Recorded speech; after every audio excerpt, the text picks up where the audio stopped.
अच्छा जी, आज जो टॉपिक है वो है पाइथन कमेंट्स। ओके जी, आगे हम जो है वो वेरिएबल्स और डेटा टाइप्स को पढ़ने लगे हैं। तो वेरिएबल्स क्या होते हैं उनको थोड़ा सा समझना पड़ेगा। तो variable is a programming functions as a storage container within a computer's memory, allowing for storage of data that can be retrieved and manipulated later in the code। देखो, सिंपल सी बात ये है कि वेरिएबल एक कंटेनर की तरह है, जिसमें हम डाटा जो है वो स्टोर कर सकते हैं। अब ये जो डाटा है, इस वेरिएबल का नाम इस्तेमाल करते हुए वही डाटा बाद में हम उसे मॉडिफाई भी कर सकते हैं और उसे हासिल करके उसमें कोई भी हमने ऑपरेशंस वगैरह परफॉर्म करने हो वो भी हम देख सकते हैं। हमारे पास कंप्यूटर में जो मेमोरी मौजूद होती है उसका कोई ना कोई एड्रेस होता है। फर्ज कर लो, मेरे पास जो मेमोरी है वो मेरे पास ब्लॉक्स की सूरत में बनी हुई है। ठीक है, ये पहला ब्लॉक है, ये दूसरा ब्लॉक है, ये तीसरा ब्लॉक है, ये चौथा ब्लॉक है, ये पांचवा है और ये छठा ब्लॉक है। तो इस तरह ब्लॉक्स की सूरत में मेरे पास मेमोरी बनी हुई है। अब इस मेमोरी का कोई ना कोई एड्रेस होगा। फर्ज कर लो, इसका एड्रेस कोई भी हो सकता है, XP हो सकता है, ठीक है, JL हो सकता है। कई एड्रेस होता है मुकम्मल एक जो है ना मेमोरी का। आप देखिएगा, जाके सर्च करिएगा एड्रेस ऑफ मेमोरी। तो हर मेमोरी का कोई ना कोई एड्रेस होता है। अब मैं चाहता हूँ कि मेरे जो कंप्यूटर है, कंप्यूटर में मौजूद ये जो मेमोरी है, इस मेमोरी के एक हिस्से में चीज स्टोर करने के लिए इसे मैं कोई नाम दे दूं। चीज से मुराद इसमें, इस मेमोरी के हिस्से में कोई ना कोई डाटा स्टोर करने के लिए मुझे इसका आइडेंटिफिकेशन होनी चाहिए। उसके लिए मुझे इसे नाम देना पड़ेगा। अब जो हम इसे नाम दे रहे हैं ना, फर्ज कर लो X है या Y है या Z है, उसी नाम को हम कह रहे हैं वेरिएबल। वेरिएबल इसलिए भी कह सकते हैं क्योंकि हम बाद में जो इसमें वैल्यू रखी है, इसमें जो डाटा रखा है उसे हम चेंज भी कर सकते हैं। इसलिए वेरिएबल जो है वेरी से निकला है और एबल चेंज होने के काबिल। ठीक है, तो वेरिएबल हमारे पास प्रोग्रामिंग क्या है, ऐसा फंक्शन है या ऐसा कंटेनर है जिसमें हम कोई ना कोई वैल्यू स्टोर करते हैं, बाद में हम उसे चेंज वगैरह भी कर सकते हैं। एक फर्ज करें कि हमारे पास जो वेरिएबल है, अगर नीचे जाते हैं तो आप देखें यहाँ पर हमें जो है वेरिएबल दिया गया एज। ठीक है, तो एज में आपने जो वैल्यू है वो 71 रख दी। अब जो 71 है वो सिंपली आप जो है वो प्रिंट करवा सकते हैं। इसके बाद जो है वो एज दोबारा आप जो है उसमें कोई ना कोई वैल्यू रख सकते हैं और आप देखें पहले एज हमारे पास मौजूद है जो कि 71 है। अब उसी एज वेरिएबल में हमने 60 रख दिया और उसे भी हम प्रिंट करवा सकते हैं। प्रिंट करवाने का तरीका ये है कि हम जो है वो पहले स्ट्रिंग्स लिखते हैं, जो जैसे हमने स्ट्रिंग लिखनी होती है, जैसे हमने जुमला लिखना हो तो वैसे का वैसे ही आता है। उसके बाद हम जो है वो कोमा डालते हैं। कोमा आपको जो मिलेगा वो M के बाद मिलेगा, कोमा, और उसके बाद हम वेरिएबल का नाम लिखते हैं और बाद में हम फिर कोमा डालते हैं, सेपरेट करते हैं। तो सिंपल सी बात है, सिर्फ वेरिएबल को समझे तो वेरिएबल से मुराद ये ऐसा कंटेनर है या ऐसी हमारे पास कुछ नाम है जिसमें हम वैल्यू स्टोर कर सकते हैं और बाद में हम उसे यूज भी कर सकते हैं ताकि हम देख सकें रिजल्ट उसके। तो हम क्या करते हैं, अपने जो है वो VS कोड पे चलते हैं। VS कोड कैसे इंस्टॉल करते हैं ये मैंने मुकम्मल बताया हुआ है। तो हम चलेंगे VS कोड के बाद, ऐसा आपके पास जो है वो एक विंडो आ जाएगी। यहाँ पर आपने फाइल न्यू पर क्लिक करना है और यहाँ पर आपने न्यू फाइल बनानी है।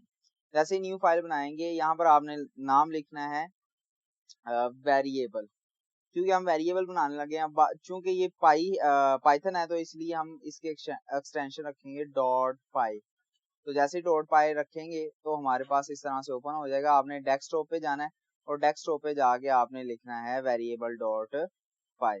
तो ये हमने सेव कर लिया, इसे इस तरह से आपके पास ये ओपन हो जाएगा। तो अब ये हमने जो है ना वो वेरिएबल को स्टडी करना है, तो हम क्या करेंगे, हैश दबाएंगे और यहाँ पर लिखेंगे वेरिएबल कि हम बनाने लगे हैं क्रिएटिंग, या फिर आप कह सकते हैं कि declaring a variable. Declaring a variable, एक वेरिएबल जो है वो हम डिक्लेयर करने लगे हैं। आपने सिंपल कोई भी नाम लिख लेना है। वेरिएबल के नाम लिखने का क्या तरीका है, उसके कुछ रूल्स हैं जो हम आगे चल के देखेंगे। लेकिन आपने कोई भी वेरिएबल का नाम रख लेना है। फर्ज कर लो माई नंबर रख लो कि मेरा नंबर, इसके अंदर आप 23 दे लो। अब ये 23 आपने माई नंबर के अंदर रख दिया। अब इसको आप प्रिंट भी करवा सकते हो। वह कैसे? आप सिंपल लिखोगे प्रिंट, और प्रिंट करवाने के बाद अगर आप माय नंबर लिखोगे तो आपके पास ये प्रिंट हो जाएगा। अभी हम क्या जाएंगे, रन पे जाएंगे, और रन पे जाके क्लिक करते हैं तो ये देखिए माय नंबर आ गया 23, यानी जो मेरा नंबर है 23। अगर इसी इसी में मैं रख देता हूँ माय नंबर के अंदर मैं रख देता हूँ 62 और 63, तो अगर मैं रन करूंगा तो मेरे पास जो आंसर आएगा वो आंसर आएगा, सॉरी मैंने इसे प्रिंट नहीं किया तो आपको प्रिंट भी करना पड़ेगा। मैं यहाँ पर लिखता हूँ प्रिंट और इसमें रख देता हूँ माय नंबर। जैसे मैं इसे प्रिंट करूंगा तो मेरे पास आ जाएगा 63। तो ये देखें 63 आ गया। इसी तरह से माय नंबर में आप कोई और वैल्यू रखना चाहें, जैसे आप रख सकते हैं माय नंबर, और आप इसमें अपना जो है वो नाम भी रख सकते हैं। लाइक मैं रख देता हूँ आसिफ, और बाद में आप इसे क्या कर सकते हैं, प्रिंट भी कर सकते हैं। आप करेंगे प्रिंट और उसके बाद आप लिखेंगे ना माय नंबर, तो आप अ, करेंगे, इसको प्ले करेंगे तो ये देखिए आसिफ आ गया यहाँ पर। तो इस तरह से आप वैल्यू, मुख्तलिफ तरह की वैल्यू इसमें रख सकते हैं। अब आपने नीचे आपने देखा होगा कि आप एज का जो है वो वेरिएबल यूज कर रहे थे, तो आपने सिंपल जो है वो एज लिखना है और यहाँ पर लिखना है, फर्ज करो A23, ठीक है। तो आप यहाँ पर प्रिंट करेंगे प्रिंट। तो अब हम देखने लगे हैं कैसे वेरिएबल को और स्ट्रिंग्स को एक जगह पे यूज किया जाता है। तो अगर आपने स्ट्रिंग लिखना है तो सबसे पहले आपने जो है वो डबल कोटेशन मार्क्स लिखनी है, और आपने यहाँ पर लिखना है, आपने यहाँ पर लिखना है जी नजमा, नजमाज एज, ठीक है, नजमाज एज।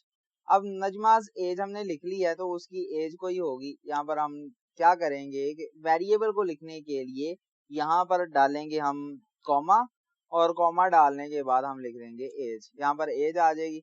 सिंपल आप जो है वो जब प्ले पर क्लिक करेंगे तो यहाँ पर आपके पास आंसर आ जाएगा नजमाज एज 23, ठीक है। अगर आप एज और देखना चाहते हैं किसी की, तो एज को आप रख दें 51 के, तो आप यहाँ पर कह सकते हैं प्रिंट, और यहाँ पर आप लिख सकते हैं असलम एज, असलम की जो एज है वो कितनी है। यहाँ पर आप क्या करेंगे, एज लिखेंगे और बाद में आप इसे प्रिंट कर सकते हैं, तो यहाँ पर आ जाएगी असलम की एज जो हो गया 51। तो इस तरह से आप वेरिएबल्स को यूज कर सकते हैं कि उनके अंदर वैल्यू रख के उसके बाद आप उन्हें प्रिंट करवा सकते हो। इसके अलावा एक और चीज देख लेते हैं कि हम रोल नंबर एक वेरिएबल बना लेते हैं, रोल नंबर। तो ये मैंने रोल नंबर एक लिखा और उसके बाद मैं इक्वल डालूंगा और मैं रख देता हूँ 2। तो इसके बाद मैं प्रिंट कर सकता हूँ प्रिंट, एक मिनट जरा इसमें स्पेस दे लें, इधर मैं प्रिंट कर सकता हूँ प्रिंट, और कहूंगा जी my roll number is, my roll number is, और यहाँ पर मैं जो है रोल नंबर को प्रिंट करवाना है तो यहाँ पर मैं लिख दूंगा रोल नंबर, और बाद में जी मैं इसे करवा दूंगा प्रिंट। तो ये मेरे पास हो गया प्रिंट, यहाँ पर माय रोल नंबर इज 2। तो इस तरह जी आप वेरिएबल्स का यूज कर सकते हैं। अभी हम देखते हैं कि वेरिएबल्स को लिखने के रूल्स क्या हैं। कुछ रूल्स हैं जो आपने ध्यान में रखना है जब भी आप वेरिएबल लिख रहे हो। तो सबसे पहला रूल ये है कि जो नाम है वो लेटर से बिगन होना चाहिए या अंडरस्कोर से बिगन होना चाहिए। मतलब ये है कि जब भी आप वेरिएबल लिख रहे हो तो ये याद रखना है कि वेरिएबल हमेशा नाम किसी ना किसी लेटर से, ए बी सी, छोटी ए हो अपर केसेस हो गए या फिर आपके पास लोअर केसेस हो गए, कोई भी केस हो उससे स्टार्ट होना चाहिए या फिर अंडरस्कोर से होना चाहिए। अंडरस्कोर आप कैसे लिखेंगे, अंडरस्कोर आप जब दबाएंगे ना, शिफ्ट दबाएंगे और उसमें जो है वो जीरो के बाद जो वैल्यू है, जीरो के बाद जो बटन है आपके कीबोर्ड पर उसे दबाएंगे तो आपके पास वो जो है वो अंडरस्कोर आ जाएगा। तो आप क्या कर सकते हो, या तो अंडरस्कोर शुरू में यूज कर सकते हो या तो फिर आप क्या कर सकते हो, ए छोटा अपर केस में या लोअर केस में आप यूज करोगे, ये याद रखना है आप। इसके अलावा अगर आप नंबर्स वगैरह का इस्तेमाल करोगे या फिर कोई और स्पेशल नंबर जैसे एट द रेट वगैरह, तो आपका एरर आएगा। उसका भी हम एक बार देख लेते हैं कि फर्ज करो जी मेरे पास जो है वो मेरे पास ये VS कोड है।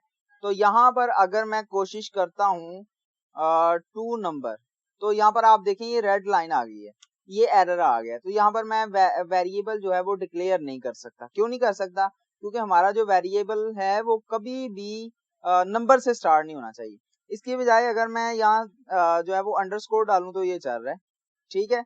इसके अलावा अगर मैं नंबर जो है वो अपर केसेस में लिख दूं तो भी चल रहा है। अगर फर्ज करें मैं लिख देता हूं नंबर 1 तो भी चलेगा। बस फर्क इतना है कि आपने कभी भी जो नंबर्स हैं, इंटीजर्स हैं, वो कभी भी आपने इसके बाद नहीं लिखने। इसके अलावा इसमें कोई भी स्पेशल नंबर नहीं आ सकता सिवाय अंडरस्कोर के। अंडरस्कोर आ सकता है, इसके अलावा और कोई भी स्पेशल नंबर लाइक @ डॉट वगैरह नहीं आ सकता नाम लिखते वक्त, वेरिएबल का नाम लिखते वक्त। एक चीज आपने ये याद रखनी है। दूसरी चीज आपने जो याद रखनी है कि हमारे पास इसमें सारे के सारे कैरेक्टर्स इंक्लूड हैं, इसमें सारे के सारे डिजिट्स इंक्लूड हैं और इसमें अंडरस्कोर इंक्लूड है। इसके अलावा कोई भी और नंबर नहीं, जो कि मैंने आपको रूल ये भी बता दिया। तीसरा रूल जो बता रहा है वो ये बता रहा है कि जो वेरिएबल के नेम्स हैं वो जो है वो केस सेंसिटिव होते हैं। केस सेंसिटिव से मुराद कि अगर आपने कोई लेटर लोअर केस में लिखा है तो आगे चल के वो लोअर केस में यूज होगा, अगर कोई अपर केस में लिखा है तो वो अपर केस में होगा, किसी भी केस में लिखा है तो इसी केस में जो है वो यूज होगा। लाइक हम कहते हैं कि हमने जो है वो वेरिएबल बनाया है, वेरिएबल जो है वो हमने एज बनाया था, या जो भी आप वेरिएबल ले सकते हैं। फर्ज करो हमने जो है वो वेरिएबल बनाया है नंबर, इसको हम मैं डिलीट कर देता हूँ, ठीक है। ये मेरे पास एक वेरिएबल है जो कि है नंबर। तो मैं अगर प्रिंट करना चाहूँ नंबर को, सिंपल नंबर को, यानी मैंने देखे ना पहले n जो है वो बड़ा लिखा है, बाद में मैं नंबर सिंपल छोटा लिख रहा हूँ, तो मेरे पास ये एरर आएगा। एरर क्यों आएगा?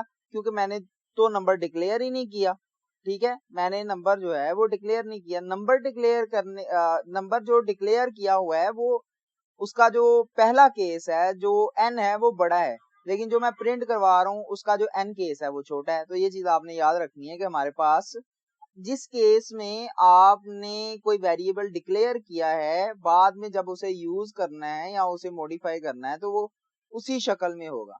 यानी अगर मैं ऐसे लिख दूं नंबर, तो इसका मतलब है कि ये मेरे पास जो वेरिएबल है ये और है, और ये जो नंबर वाला वेरिएबल है ये और है। क्यों? क्योंकि इनके केसेस का फर्क है, पहला जो है वो अपर केस में, दूसरा जो है वो लोअर केस में। तो ये याद रखना है कि हमारे पास वेरिएबल जो है वो हमारे पास केस सेंसिटिव होता है। केस सेंसिटिव आपने देख लिया किस तरह से। लास्ट बात ये है कि जो रिजर्व वर्ड्स होते हैं, रिजर्व वर्ड्स कौन से होते हैं? ऐसे वर्ड्स होते हैं जो कि हमारे पास पाइथन की लाइब्रेरी पहले से डिफाइन करती है। जैसे फॉर लूप, फॉर हो गया, वाइल हो गया, इफ हो गया, एल्स हो गया। इस तरह के जितने भी केसेस हैं वो एज अ वेरिएबल नेम्स इस्तेमाल नहीं हो सकते। लाइक अगर आप अपने जो है वो जाते हैं अपने एडिटर पर और यहाँ पर जाके आप कोशिश करते हैं इफ के इक्वल रखने की 23 को, और बाद में प्रिंट करवाने की कोशिश करते हैं इफ को, तो ये प्रिंट नहीं होगा। क्यों नहीं होगा? क्योंकि इफ हमारे पास एक कीवर्ड है, कीवर्ड मैंने यहाँ रिजर्व वर्ड है जो पहले से डिफाइन कर चुका है हमारे पास पाइथन, जिसमें कोई ना कोई हम पहले से फंक्शन वगैरह परफॉर्म कर रहे हैं। तो ये थी जो दो चीजें थी हमारे पास। एक हमारे पास वेरिएबल क्या होता है, और वेरिएबल के बाद वेरिएबल्स को लिखने कुछ रूल्स हमने पढ़े हैं। और इसके बाद हमारे पास जो चीज आती है वो हमारे पास डाटा टाइप आ जाते हैं। तो डाटा टाइप इंशाल्लाह ताला हम कल करेंगे।